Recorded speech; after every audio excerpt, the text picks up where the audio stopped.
Hi, and welcome back. So as we saw in the lecture, class attributes can actually be callables as well. So let's take a look. Let's go ahead and write this class. Let's call it class program. And we're going to set a data attribute first. So let's say the language equals Python. But our attributes can also be functions. So all we need to do there is basically define a function inside the class. So we can say def say hello, for example, and we can go ahead and say print, and then we'll do a formatted string, and we're going to take hello from, and now I'm going to reference the language attribute of the program class. So I can do that by basically saying program.language.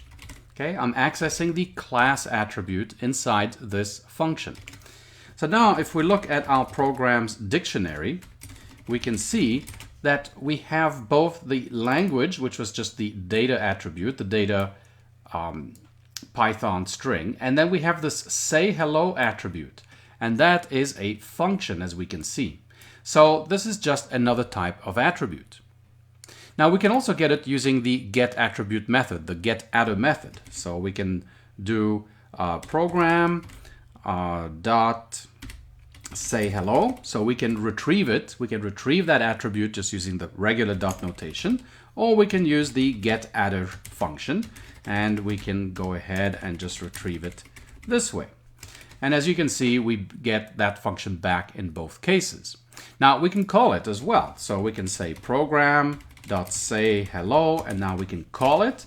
We get hello from Python. Of course, we can do the same thing by using the getAttr.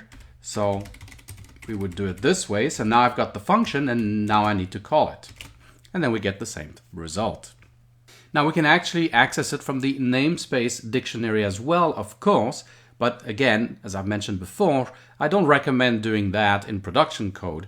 But certainly if you're just trying to look at, let's say, an object, and you want to get things directly through the dictionary while you're debugging, or trying to figure out how code works, that's fine. That will work. Okay, and of course we get the same result.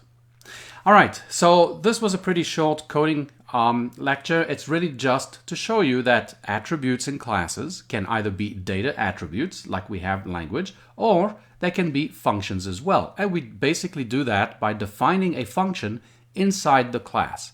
It then becomes an attribute which has a name or a key in its mapping proxy of whatever function name we have, and then the value of that is the function object that Python compiled, and that is now in memory. All right, thanks for watching, and I'll see you in the next video.